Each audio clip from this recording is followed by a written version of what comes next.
Bonjour à tous, bienvenue sur SVM6. Donc je vous propose de modéliser des escaliers avec des rampes. Donc des escaliers en colimaçon, donc suite à une demande qui m'a été faite récemment, puisque moi j'avais déjà fait, pour ceux qui ne savent pas, une série de tutos, une playlist avec des escaliers. Il suffit de taper tout simplement SVM6 escalier, vous aurez donc plusieurs vidéos. Et donc dans mes vidéos, j'avais omis de modéliser un escalier en colimaçon avec une rampe. Donc on va voir comment on peut réaliser ça, je vais vous faire voir très rapidement. Il va falloir compter à peu près une quinzaine de minutes, entre 15 et 20 minutes pour arriver à réaliser. Je vais vous donner toutes les astuces. Donc voilà, si vous voulez le réaliser, bien évidemment, il ne faudra pas regarder 3 minutes de vidéo, sauf si vous êtes très habitué. Voilà, donc la rampe, il y a tout ce qu'il faut, hein. On peut donner plusieurs formes à la rampe. Donc je vais vous expliquer tout ça sur la version 2.93 de Blender. C'est parti pour les explications. Donc voilà, on est sur la version 2.93. Donc à savoir que pour modéliser des escaliers en colimaçon, on peut même utiliser des applications spéciales, et donc utiliser des add-ons qui se rajoutent. Ici il y a JarkVis, mais ici il ne fonctionne pas bien. Enfin, j'ai pas réussi à le trouver avec les escaliers, mais bon, il y a ce type d'application là qui permet de faire directement des escaliers, sauf que c'est pas de la modélisation, c'est des objets que vous ajoutez. Donc bon, voilà. Après, ça a un intérêt modéré, hein. Là, il s'agit évidemment de modéliser vous-même votre escalier et donc de répondre à la question qui m'a été posée donc par Jean-Michel, qui va se reconnaître. Allez, c'est parti. Je vais donc ajouter une marche, tout simplement, déjà pour commencer. Je vais dans Mesh, je vais ici cliquer sur le cube et je passe dans le mode Edit. Donc attention, surtout, on passe dans le mode Edit pour modifier le cube et réaliser une marche. Je vais faire un SZ, puis un SX, donc les dimensions, ça n'a pas une grande importance pour le moment, puis un SY, là, puis un GX pour le déplacer, le désaxer, le sortir de l'axe central de la scène, comme ça. Alors là, SX un petit peu large, voilà, GX, voilà, allez. Alors les dimensions, ça n'a pas une grande importance, parce que de toute façon, les dimensions, ce que je dis toujours, hein, vous pouvez de toute façon, à tout moment, vous pouvez les modifier, mais à tout moment de la modélisation, modifier les éléments, sans trop de complications, hein. Alors, première des choses, vous rajoutez, donc je vais aller relativement vite parce que c'est quand même pas très compliqué, hein. Je vais rajouter une boucle ici, une boucle là, de manière à créer les bords déjà comme ça. Alors pour créer les bords, ici, je vais creuser cette partie-là. Donc je clique sur le 3 au-dessus de l'AZERTY, je sélectionne cette face-là. Et je vais commencer par utiliser un outil qui est sympa maintenant, puisqu'on a ici, dans ces outils, vous appuyez en continu ici, et vous allez faire glisser votre curseur de souris sur Extrude Manifold. Ça vous donne la possibilité de reculer comme ceci, directement. Donc j'avais fait déjà des démonstrations à ce sujet-là, hein. La barre outil, hein, vous tapez SVM6 barre outil, vous verrez, et vous avez tous les éléments de cette barre outil. Je vous ai expliqué comment ça fonctionne. Ensuite, on va sélectionner le mode arrête, donc soit on clique ici, soit on clique sur le 2 au-dessus de l'AZERTY. Puis on va faire donc des biseaux. Alors pour faire des biseaux, on sélectionne les arêtes qui sont au bord, pas celle-là évidemment, mais ceux-là, voilà. Toutes ces arêtes-là. Puis CTRL B, là, et je fais tourner la roulette de ma souris, je vais zoomer comme ça. Je disais CTRL B, j'appuie en continu sur Shift pour aller doucement, et je fais tourner la roulette de ma souris. Là. Ce qui me donne ceci. Maintenant, je vais lisser mes marches pour ne pas avoir les arêtes ici. Donc, je vais dans Objet, ici en mode objet. Hein. Je vais dans Objet lisser, Objet, Ombrage lissé. Là. Et je clique sur cette icône ici. Et ça, c'est une chose que l'on fait régulièrement, hein. Voilà, ce qui m'évite simplement de faire des subdivisions en permanence sur les objets. Ça aussi, c'est une chose qu'il faut faire attention. On a tendance, et moi le premier, à utiliser systématiquement l'outil à subdiviser. Ici, le modificateur, c'est pas une bonne chose. Il faut le faire à bon escient, j'ai envie de dire. Alors, ici, je vais faire simplement un I, et je bouge ma souris. Je bouge ma souris, je viens réduire ici. Donc j'ai fait une face interne. Cette face interne, je vais lui donner une forme carrée en revenant sur la valeur Y, hein, ici, en faisant donc SY, et je bouge ma souris. Je forme ce qui ressemble à peu près à un carré. Vous voyez, à vue d'œil, si vous vous mettez en vue 3, en SY, là, il faut que ça fasse à peu près un carré. Si vous appuyez sur Shift en même temps, ça ira doucement, voilà. Allez, on va pas non plus créer un problème avec ça. Donc cette surface, on va la subdiviser. Donc vous la subdivisez dans les arêtes. Ici, vous allez dans arêtes, vous faites subdiviser. Ça vous ouvre cette petite fenêtre ici, un clic gauche dessus. Et là, vous cliquez 2 sur 2 sur la flèche ici pour cliquer pour faire un 2. Ensuite, on va aller... alors là, on a plusieurs solutions. On pourrait, pour faire transformer ça en cercle, je le rappelle, mais bon, là, ça ne va pas donner quelque chose de terrible. On pourrait transformer ça en cercle en... si je supprime... si je... bon, je vais aller ici dans Mèche, transformer, et puis vers sphère. Voilà ce qui se passe, je bouge ma souris, et ça me l'emmène vers une sphère. C'est ce qui donne, ce qui va donner comme ceci. Mais alors, on voit que les arêtes sont pas égales. Donc le mieux c'est d'utiliser la boîte à outils Loop Tool. CTRL Z, je reviens en arrière et je vais utiliser la boîte à outils. Donc Loop Tool, vous cliquez sur W, vous avez donc ici Loop Tool. Si vous ne l'avez pas, vous allez dans ici Préférences, là, ici vous tapez Loop, L2OP, et vous cochez ici Mesh Loop Tool pour avoir la possibilité d'utiliser cet outil qui est bien pratique. Vous allez voir, pour ceux qui ne connaissent pas, vous faites beaucoup de choses avec cet outil. Alors, et puis il est incontournable. Hein. Donc je vais le sélectionner, W. Donc moi je l'ai dans mes menus favoris évidemment. Et puis ici je clique sur cercle. Voilà. Là j'obtiens un cercle. Ce cercle, je vais modifier sa surface. Voilà. Ça va être l'épaisseur de mes balustres, puisque on a les marches, on a les balustres et les rampes. Donc je me mets en vue 1 et je vais commencer à extruder la balustre. Alors, je vais juste faire simplement en mode edit évidemment.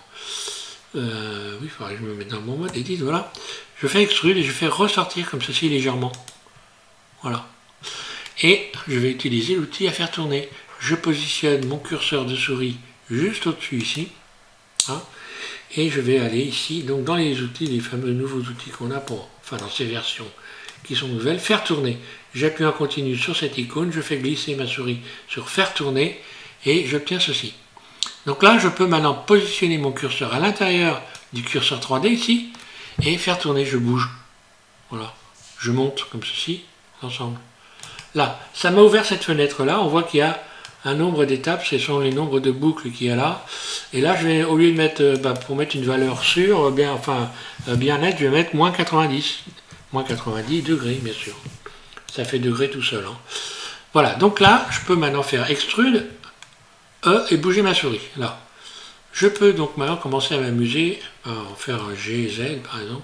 Surface, je peux m'amuser, comme ça, à donner des formes. Donc extrude, donc là, je vais en donner, hein, extrude, puis surface. Alors, en ce qui concerne la dimension, il suffit simplement de regarder votre marche. Là, si je me mets en vue 1, on voit bien que par rapport à la marche, ça ne serait pas terrible. Donc ce que je vais faire, je vais commencer à me mettre en mode transparent, Alt Z, là. Puis B, je vais sélectionner ça. Donc là, je me mets, je vais me remettre ici, par exemple, en utilisant le curseur, voilà. Et puis, je vais déplacer ça pour faire en sorte que ça corresponde un petit peu mieux. Ma marche était un petit peu large. Là. Voilà. Là, on va dire que je ne serais pas trop mal. Hein, pour un escalier en colimaçon. Donc ça s'apprécie à vue d'œil. Hein. Alors une fois qu'on a fait ça, on peut donner évidemment des formes à nos balustres ici. Là, si je sélectionne cette partie-là, Alt Z, pour qu'on voie mieux, voilà. Si j'utilise Alt E, extrude face, ici, voilà. Donc là, je peux par exemple m'amuser à faire un biseau là-dessus. Je me mets en mode arête ici, je sélectionne ces arêtes-là et celle-là. CTRL B, et là, je peux faire une boule, par exemple, voilà. Là, j'ai créé une boule. Ensuite, qu'est-ce que je peux faire? Je pourrais rajouter ici, par exemple, je vais en refaire une autre ici, je rajoute une boucle. Je fais un CTRL B, mais là, je fais tourner la roulette de ma souris pour n'avoir que deux boucles, en fait, que deux boucles horizontales. Ensuite, deux boucles, ici, je les sélectionne.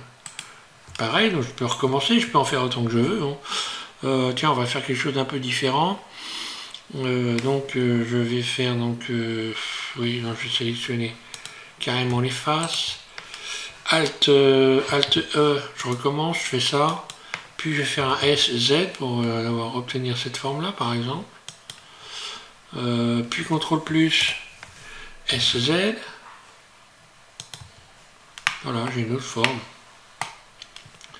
Ces formes, je peux parfaitement les déplacer où je veux en me mettant en mode transparent Alt Z.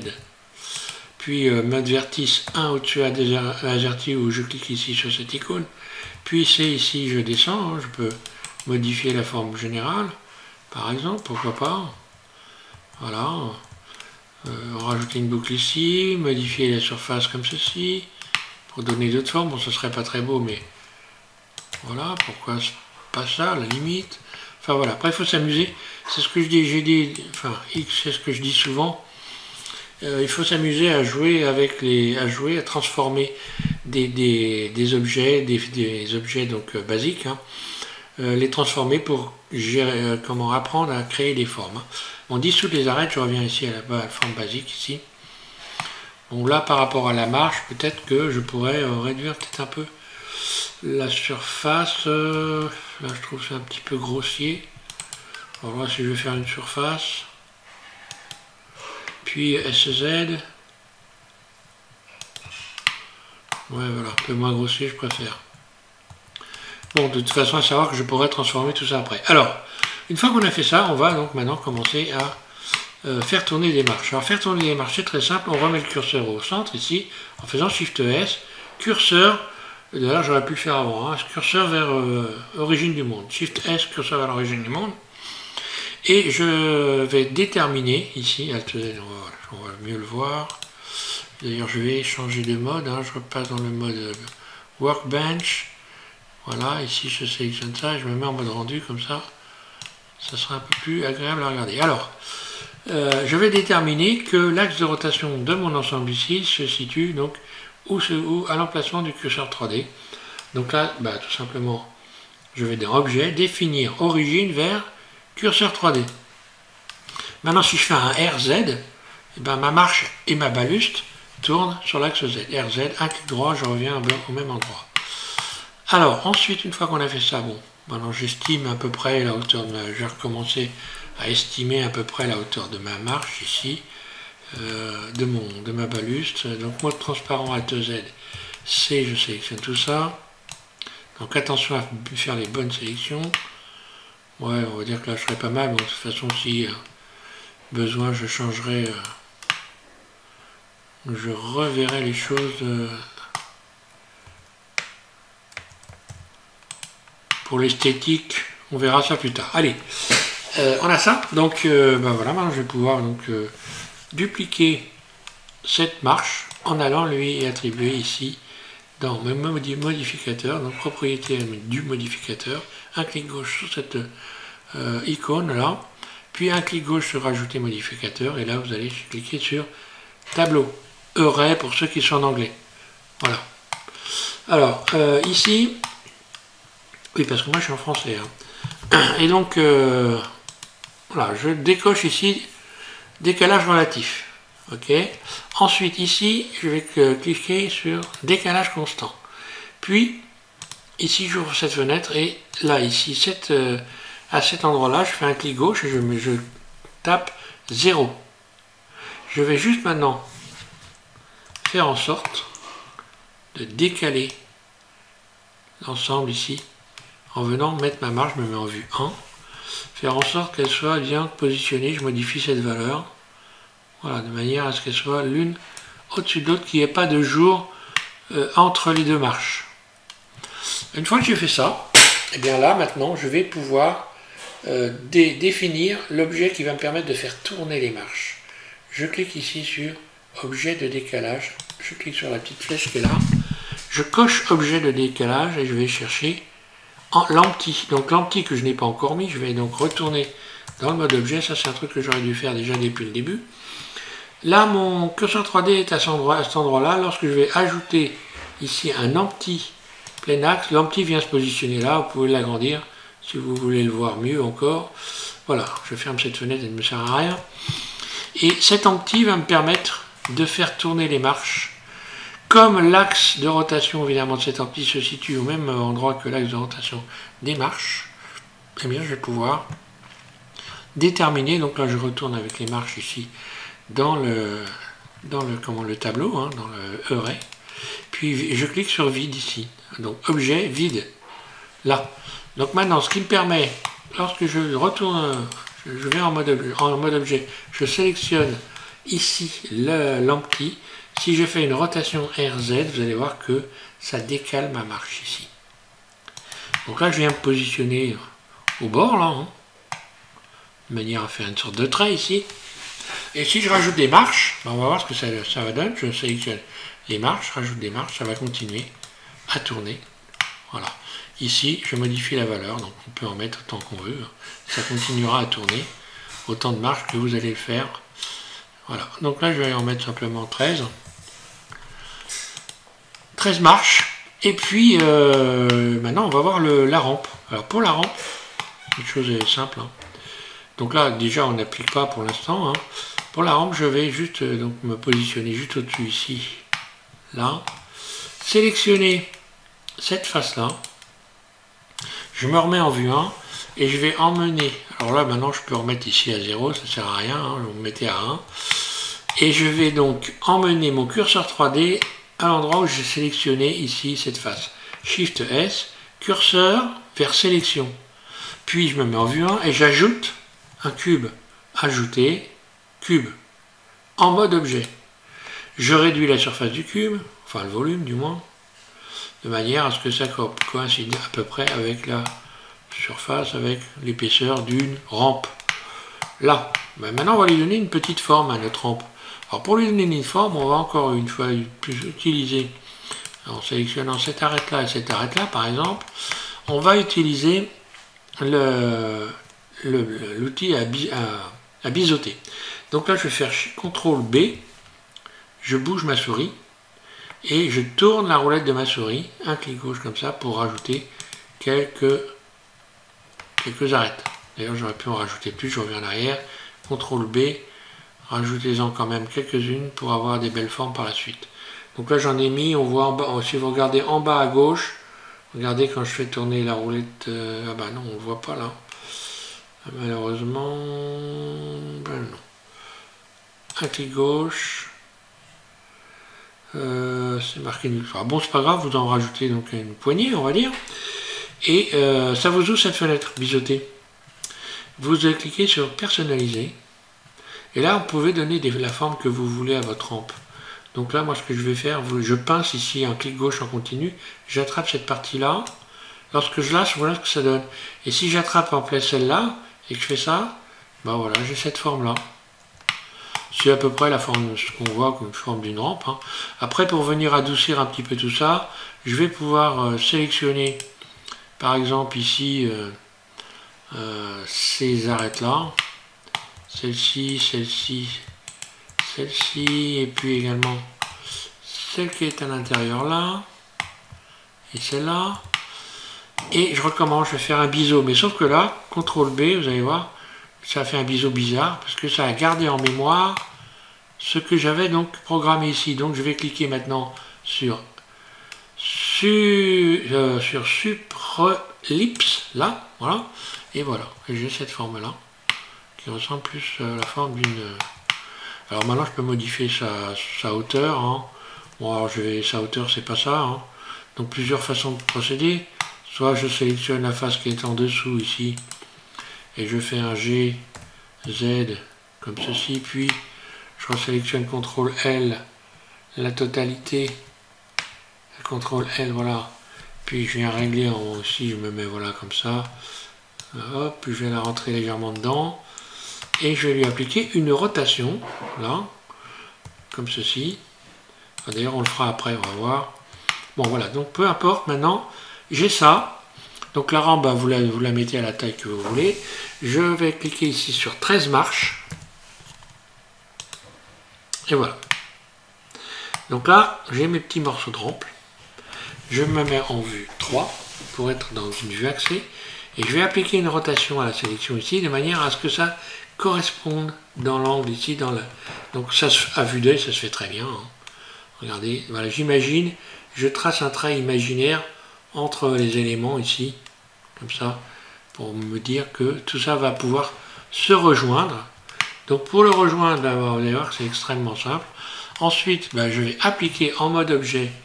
Ici, je vais cliquer sur cette petite flèche, puis je clique sur appliquer, là. Lorsque je retourne en mode edit, voilà ce que j'ai. Alors bon, là je me suis un petit peu emporté, je vais revenir un peu en arrière. Là, voilà, je ne vais pas appliquer tout de suite, je disais sélectionner cette face-là et cette face-là avant d'appliquer. Ce qui fait que lorsque je vais appliquer, je retourne dans le mode objet, lorsque je vais appliquer sur mes 13 marches ici, voilà, toutes les sélections sont les mêmes ici. Et je n'ai plus qu'à faire, bah, tout simplement, je vais aller faire, dans arrête, vous allez donc relier les boucles. Là. Et votre rampe, elle vient de se faire toute seule, sans problème. Les boucles sont reliées. Voilà. Alors après, on peut retravailler ça, évidemment. Donc, on peut venir arranger les choses en utilisant la boîte à outils LoopTool, mais bon, là, le but, c'est que ça pèse pas trop lourd quand même. Et donc maintenant, je vais fermer cette partie-là et je vais venir créer un arrondi ici de la rampe. Voilà. Je me mets en vue 3. Et là, bah, je peux utiliser, par exemple, pour agrandir cette partie-là, je pourrais me mettre ici dans le mode normal. Ce qui fait que là, si j'attrape, voilà, si je tire comme ça, voilà, je peux faire ça, par exemple. Hein. Et puis, ce que je vais faire, je vais retourner complètement. Et là, encore une fois, bah, je clique ici, un clic gauche. Ici, je positionne mon curseur 3D à cet endroit-là. Et je vais encore faire tourner. Donc voilà, je vais ici dans faire tourner. Où es-tu petit faire tourner ici, voilà. Faire tourner. Et voilà. Et là, je fais tourner. Et là, je fais tourner jusque comme ça. Voilà. Là, ça va ressembler normalement à une rampe. Alors, pour le haut, ça va être un peu particulier. C'est pas évident. Donc là, c'est pareil, on va fermer. Je fais un clic droit, je ferme ici, F, là.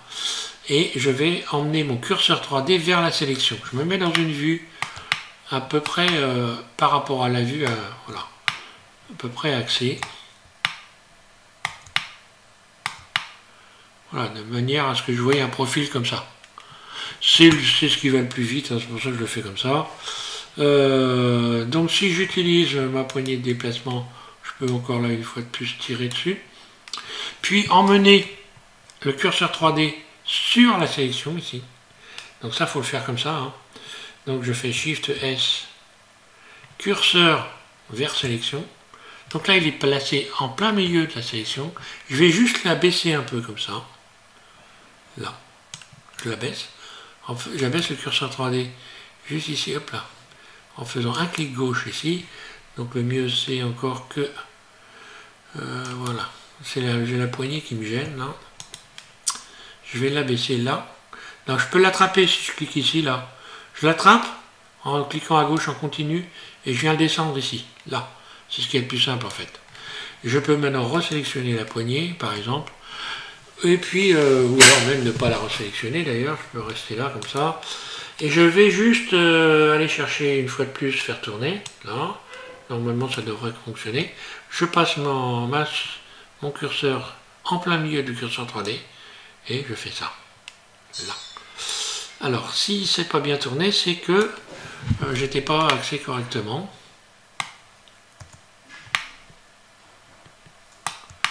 Oui, donc là il y a un petit problème. Je reviens en arrière, CTRL Z, voilà, je reviens ici, je me remets dans une vue. Est-ce que j'essaye, si j'essayais de mettre... Oui, une chose que je pourrais faire, qui serait simple. Je me mets en vue dessus, tiens, oui, ça me simplifiera les choses. Je sélectionne je vais en mode objet. Tout sélectionner, je vais faire une rotation là. Rotation, là. Je viens positionner comme ça, me retrouver dans un axe correct. Voilà. Ce qui fait que là, ben voilà, quand je vais me mettre dans l'axe, quand je vais me mettre en vue, CTRL 1, là, voilà, ben là, ma face ici, elle est axée, je positionne mon curseur 3D ici, et si je fais ça, là. Et ben voilà. C'est pas plus compliqué que ça. Et après, ben, en mode objet, hein, je peux parfaitement repositionner mon escalier comme je veux, rotation. Voilà, c'est ce qui est le plus simple en réalité. Des fois, on va chercher des choses compliquées. Je vais mettre en vue de dessus et puis je vais rajouter une colonne ici. Donc la colonne, ben, là, je fais mon curseur Shift S, curseur vers l'origine du monde ici. Puis je vais rajouter ici, on va voir d'ailleurs comment souder la rampe pour ceux qui veulent la souder. Je vais rajouter un cylindre, là. Shift, je recommence. CTRL R, CTRL Z, pardon. Qu'est-ce que j'ai fichu, moi? CTRL L.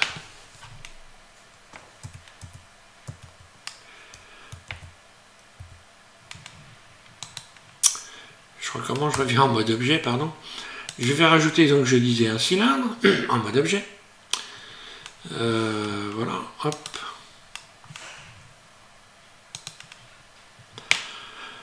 Shift S, mon curseur vers le centre du monde et mon objet vers le centre ici, voilà.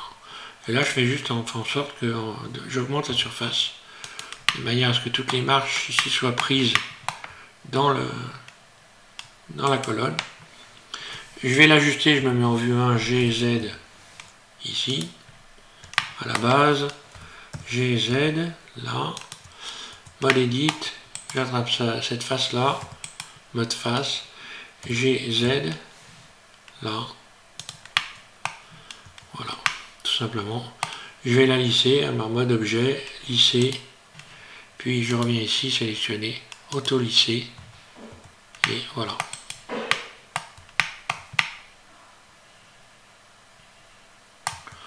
Donc après, on pourrait toujours s'amuser, hein, si on veut, peaufiner les choses. La rampe, si je me mets en vue de dessus, ici, en vue de dessus, si je voulais la peaufiner pour arrondir un peu les éléments, ben voilà, je fais ça. Je vais utiliser la poignée de déplacement ici, mais toujours en utilisant le mode normal, ce qui fait que si je veux venir un peu arrondir ici, ben à chaque fois je vais rajouter une boucle là. Voilà, elle va se déplacer, je peux arrondir. Si je veux affiner les choses. Voilà, de manière assez simple finalement.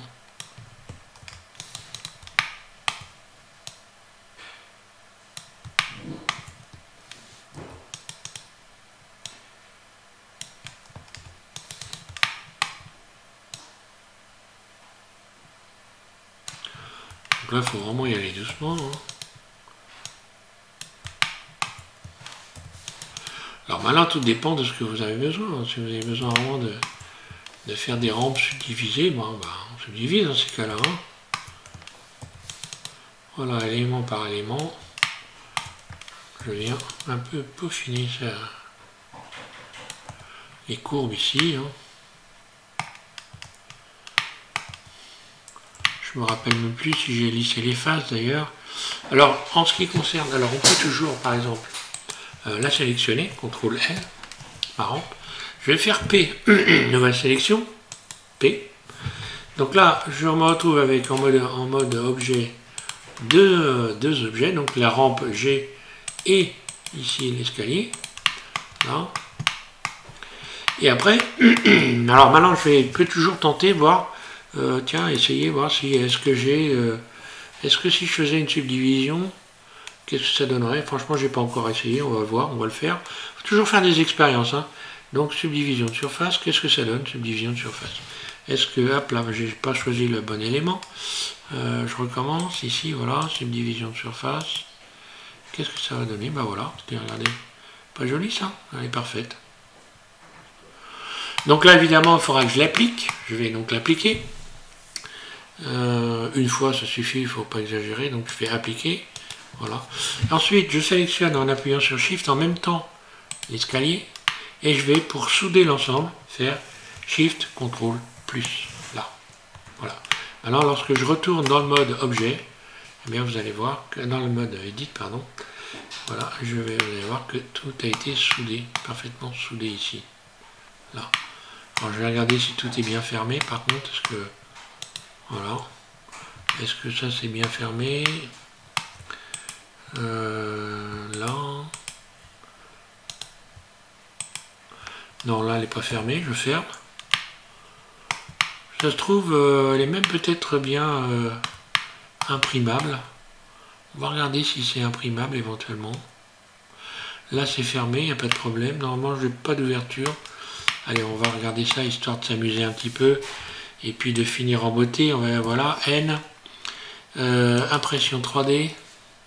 Là. Tiens, où est passé ma... Voilà. Donc je sélectionne ça, allez je tente, on va voir, tout vérifier. Est-ce que c'est manifold ou pas? Bah tiens, voilà. Bon, les intersections, c'est rien de méchant, hein, c'est des choses qui se règlent avec l'imprimante, quoique bon, quand même, ça pas trop facile. Mais il y a, ouais, bon, off. Si je fais nettoyer, rendre manifold, bah, de toute façon, ça changera rien. Tout ça est bien normal, voilà. Hein. Mais bon, c'est manifold, donc il n'y a pas d'ouverture, après il faut voir avec les imprimantes que vous avez les uns les autres. Je peux relier également, joindre la colonne ici, hein. Je sélectionne ma colonne, ici mon escalier, puis CTRL J, là. Donc là mes objets sont, je n'ai plus qu'un seul objet, et si je vais en mode edit, c'est pareil, si je fais A, je n'ai qu'un objet. Et maintenant je peux lui appliquer donc lui donner un axe, une origine, définir origine vers géométrie. Voilà, si je fais une rotation sur Z, ben, il va tourner de manière comme ceci. Après je peux changer l'origine éventuellement. Si je préfère que l'origine ça soit ici la colonne, ben, je vais faire Shift S, curseur vers sélection, puis je retourne en mode objet et je vais faire aller dans objet, définir origine vers curseur 3D. Donc là, la rotation RZ dans mon objet se fera par rapport à l'axe, au nouvel axe que j'ai choisi, que j'ai déterminé. Voilà pour les explications. Donc Jean-Michel, ben voilà, hein, tu as donc une réponse à tes questions. En espérant que ben, c'est bien ce que tu voulais faire, hein, j'espère. Et puis autrement, ben, il y a d'autres, j'ai fait d'autres tutos hein, sur les escaliers pour ceux qui ne savent pas. Et là, encore une fois, je pourrais toujours encore modifier les choses, arranger, hein, rajouter des barres ici, pourquoi pas. J'aurais pu le faire avant d'ailleurs. Voilà, merci à tous de suivre SVM6. Et puis, bien, bon courage, amusez-vous bien, faites des beaux escaliers en colimaçon pour mettre à l'intérieur des maisons 3D. Merci.